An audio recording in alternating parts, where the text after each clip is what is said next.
Alright, alright. I'm ready for this rant. I'm ready to piss off some people and risk them unsubscribing because I have a bone to pick with George R. Martin's A Song of Ice and Fire. It honestly has some major problems that need to be addressed. And with Game of Thrones in its final season and people throwing shade at all the episodes, there is no better time to talk about this stuff. Welcome to Camille's Harem, not just a podcast for novice writers by novice writers, but also a YouTube channel by novice writers for novice writers. Because writing is an adventure, it's more fun with friends.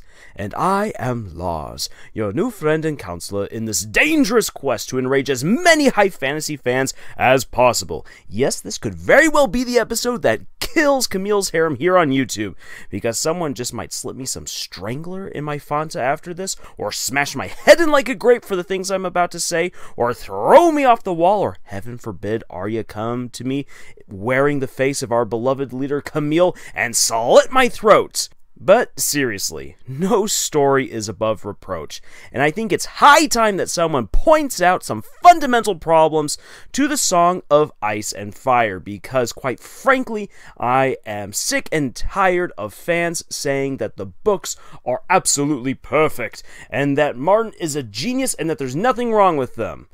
Granted, yes, George R. Martin has written a fantastic world and a lot of engaging characters, but in the process of doing so, he's made some big mistakes. Now, for a qualifying statement here, I think the show Game of Thrones does a good job at either sidestepping or resolving many of the problems I will elaborate on in this rant. That being said, the show does present its own set of problems, which many other YouTubers have discussed in their own videos, so I'm not even going to touch that. This rant is about the books, not the show. And though I will be tearing into the 5 written books of this series shortly, I will also praise George R. Martin's ability to write an epic of massive proportions and even keep track of his wide and varied pantheon of characters, because by golly, for every 50 or so that are killed in the book that you've just read, about another 70 rise to take their place. So you're actually getting more characters than you are getting killed off, at least within the books, and that's impressive when you really think about it. And Martin has helped keep the epic fantasy genre relevant and fresh in recent time, and I think that's something that needs to be applauded. However, coming back to what I said earlier, most reviewers and fans see his series as untouchable, the apex of fantasy. But I disagree for the numerous reasons I'm about to cover. The first problem I want to dive into is Westeros' economics. How the heck is gold still the standard for this world's currency? The Lannisters have flooded the market with gold, and the debts that we see are in the realms of millions, tens of millions of crowns. And it's just not just for the crown itself, it's everywhere. And it's just, I am terrible at economics, and yet I happen to know enough about how money works to know that if there's this much gold and debt flying around, gold should be worth next to nothing. I think the next thing on the list is going to be silver. That you should actually be having a silver standard or something like that. It's just, Now, yes, this is fantasy, but when people applaud the story for being so realistic, this is an annoying oversight. And it also makes the Lannister threat in the story so much less, because their greatest strength is their gold, but in all honesty, it should actually be their weakness. And when I read that people are betraying others for mere gold coins, just a few of them, and these gold coins are actually worth pennies, this world is filled with morons. And for a fantasy world that parades itself as realistic, it's economically crippled and doomed. Wars are extremely costly, and the victors normally actually walk away with more debt than anything else. And once again, coming back to the whole realism bit, if you actually look into real history, you get some really interesting stories of how too much gold will actually destroy a kingdom. I will just have to point at the king of Mali and his short visit to Egypt, where he decided to bring a bunch of gold to share with the peasants and collapse the entire economy of Egypt for 20 years. That being all said, the epic war in the series should have ended in the book A Clash of Kings, but no, it keeps going on. And speaking of wars and battles, this is one I really have a bone to pick with. George R. R. Martin, you suck at writing massive battles. You can write brilliant brawls, duels, and tournaments. By golly, I love that stuff. But you seriously suck at writing battles. The only battle in the entire series that even merits the qualification of a battle scene is the Battle of the Blackwater. And that's because we finally get a full description of everything that is going on in this fight from a main POV character, being Tyrion. However, the poor dwarf, who has a nasty habit of getting knocked out in the middle of battle, still once again gets knocked out, and we miss actually some of the big resolution moments of the fight, and we only get filled in when he wakes up later. And this is incredibly annoying. Now, I can already hear people saying, Lars, what really matters is the politics. Besides, it reads more like a history anyway. Oh boy, do I have something to say to that in just a hot second. But first, let me tell you this. What would you rather prefer? A well played out battle that makes you feel like you are part of the emotional and tangible stakes within the story? One where heroes, villains, and regular people clash in a struggle for life and death? Or would you rather cut away from all of that fighting nonsense and skip ahead a couple of chapters to someone saying, well, that was a fine fight, we captured 15,000 prisoners, or that battle was a disaster, we barely escaped with our lives, and that's all the explanation you get? I am a history teacher, and I can tell you this, I lose my entire class's attention if I pull something like that. And it's the same with readers, by golly. Suffice it to say, here is some good writing advice for all of you novice writers out there. Action is better lived than recounted, and a good writer gets you invested in the battles by putting you as the reader into them, either through a POV character or through some really excellent description from a omnipresent, omniscient force. However you do it, you need to put your readers into the conflict. Just having them kind of sit off to the side or telling them, yeah, that happened at some point, and then moving on with the narrative totally defeats the purpose of there being massive battles. And yes, once again, I understand that the story of Game of Thrones is supposed to be more political, but once again, I'm coming to that because believe you me, that is also messed up in this story. But first, before I get there, let me address the morality of the series, since I'm talking about wars and battles. And when I say morality, that is to say there is none of it. Seriously, there's no reason why we should have any codes of honor or conduct in these books. In history, chivalry was the art of combat from horseback. The most barbaric killers and charismatic lords were selected for this prestigious war form, but they needed something to rein them in. This was the institution of courteousness, the act of honor, gentleness, and respect towards others, most notably towards women, and this became synonymous with chivalry over time. Now, why do I bring all of this up?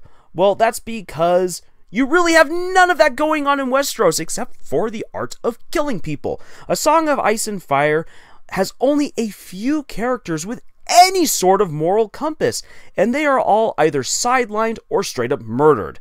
The last real holdouts for any semblance of honor within the books are Stannis, yes, he's still alive there in the books, Davos, Bree of Tarth, and yeah, Jaime wants to rediscover what honor is, but we'll see how that goes, and really, the list kind of ends there. I can't even count Daenerys for being an honorable character for a reason I'm going to get into soon enough as well. Now, because the story, the overall story is devoid of morality, its lack of morality clashes with the morality of the readers. Now, this is a very ingenious move on George R. R. Martin's part, but it does rob the readers of a chance to identify with many of the characters within the cast. because you're not able to really identify with many of the characters, because really they're just a bunch of murdering sex machines, instead we are forced to watch with horror as the story plays out, and anyone who you did like at one point gets killed. You cannot get attached to any of these characters, and that's because all of them will probably die. There's a very good likeliness that they will die. This was a cool move for the first 3 books, but by the 4th book, A Feast for Crows, it all becomes so tedious, predictable, and counterproductive. After reading the entire series as it stands, the only character I even remotely care about at this point is Bran Stark, and that's because he is potentially the only character who can save the day. Remember once again that the books are very different from the show at this point, and so Bran is not yet the three-eyed raven, and there's a whole lot more that can be done with his characters. His character's actually pretty engaging in the books. But moving on, because a character could die at any point, and because especially when you read the books, a character dies either at the very beginning or at the very end, at the very end of each book, with the exception of the Feast of Crows ending, you just really no longer care. The only deaths that get a rise out of me as I am now reading the series are the ones where those deaths just further the stupidity and political machinations of people like Cersei Lannister. Kevin Lannister, you left us way too soon. Okay, so, yeah, I know, I'm really ranting here. I'm going kind of fast, but that's because I want to get to 2 things, my last 2 complaints that really get my goat when it comes to reading A Song of Ice and Fire. First of these last 2 is the imbalance of POVs. This really, really does the entire story a disservice. Now, I'm going to say, for my own writing, where I try to balance lots of POVs, this is a really hard thing to do. And I do applaud Martin once again for being able to understand and present his entire pantheon of characters. And in the first book, Game of Thrones, he actually does a really good job of balancing his POV characters. He does it really well there, but he kind of gets lazy as he goes along, and he just starts jumping around super erratically once the war begins. And ultimately, you begin to have to rely on hearsay, and you have to read in between the lines to catch up with everything that you've missed out on. Now, when I compare this to A Wheel of Time, or not to the Wheel of Time, to the Wheel of Time, oh man, my grammar's just going because I'm getting so upset. When you compare Game of Thrones to the Wheel of Time, which has even more POVs going on, Robert Jordan actually gives you even more. He balances out super well, and yes, he does give you misinformation in which you then have to read other POVs to actually figure out what's really going on, but it actually gives the world way more depth, and because you get to see one story from multiple points of view, you actually feel like the story is much more real than hearing one character say, yeah, that happened 5 chapters ago, and we kind of skipped over that, by the way. It's like, wait, what just happened there? And Martin gives Cersei way too much page space, and he gives Daenerys way too little. I can't even root for the displaced Targaryen because she is so woefully behind in her own character progression, at least so far as the books go. And once again, this is one of the only reasons why I even really care about Bran, is because he's one of the few characters whose POVs line up with how much progression he should be getting. But then again, everything is now just so choppy. It feels like a kid failing to cut up an onion. It's just, ultimately, it's super messy. And that's one of the reasons why, once again, I say that the show actually does a really good job with this, because the show really balances out a lot of the characters and gives them pretty decent character progression throughout the seasons. Whether you like where that character progression goes is another matter entirely, but then again, the show actually manages to balance this. Finally, we get to the politics of the books, which they suck. Yes, you heard me right. The politics throughout all of Game of Thrones, throughout the entire Song of Ice and Fire, is just stupid because it all amounts to nothing. Tyrion Lannister and Doran Martell are some of the only intelligent players in the entire Game of Thrones, and to be all honest with you, I can barely count Varys and Littlefinger in this entire thing, because when you boil down what their actions really are and what their motivations are, it's kind of dumb. In fact, Littlefinger makes very little sense. He's doing this creepy play to groom Sansa, and he's actually not making the power plays that he makes in the show. It's really weird. And Varys even admits in the very end of the 5th book, when he's killing Kevin Lannister, that he was almost undone by the variable acts of other people. Ultimately, nearly all forms of political intrigue within the series come to an end in the stupidest of ways, because it doesn't matter how smart or scheming you are, a knife in the gut changes all of that. And while that's very true, if you're dead, you can't scheme, at the same time, when I compare A Game of Thrones and all the other books that go along with it to something as simple as Beyonders or Fablehaven, which also actually have quite a few politics going in them for a kids series, Brandon Mole actually presents smarter characters who have schemes upon schemes, and even when they get betrayed or mauled, or even at some points killed, they have backup plans that kick into motion and wreck other characters. The Sphinx alone plays a Game of Thrones better than Varys or Littlefinger combined. Oh my gosh. And by the end of the 5th book, the only political machinations still at work are the Martells' intended betrayal of Cersei, the Boltons' takeover of the North, and Varys' plan to have Aegon Targaryen take over Westeros. But beyond that, everything else is just falling apart. All the cool stuff that was built up over the past 2 to 3 books all comes to a dismal end without any sort of payoff. And that's one of the biggest problems. That's one of the reasons why all this political intrigue actually fails, is because there is no payoff. It all just ends in death. And while that is cool for a couple of plots, by the end of 5 books, it's infuriating. Why did I even care about all of these different intrigues, houses marrying into another, who's betraying who, who's allying with whom? It doesn't matter anymore.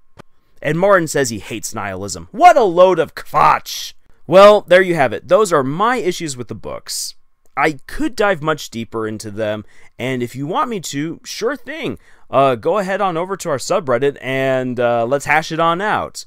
But yeah. I'll just say that for right there. I would have made this video even longer or even broken up into more, but you see, unlike George R. R. Martin, I'm actually hard at work writing not 1 or 2, but 4 different stories. Yes, I'm writing 4 different stories at the same time. So I do need to get back to work. But once again, if you would like to discuss Game of Thrones further, please come on over to our subreddit. I will take time out of my busy schedule to talk to you because, hey, once again, this is the adventure of novice writing, and it's always more fun with friends. Hopefully you don't hate me after this little tirade, and if you do, I actually honestly understand, because I just took some serious stabs at what is considered to be one of the greatest modern fantasies of our time. But if you're still here with us and you still like what you're hearing, then please go check out our podcast, Camille's Harem, at Podbean, iTunes, and Google Play. We also have some art for you to check out on our Tumblr, writing exercises on our Pinterest, and please go to our Twitter where you can send us links to terrible fan fictions so we can do epic readings of them for your enjoyment. And until the next video, winter is here.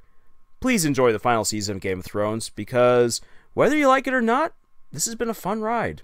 It's been an enjoyable one, and hopefully Bran is sitting on the Iron Throne by the end of it all. Tschüss.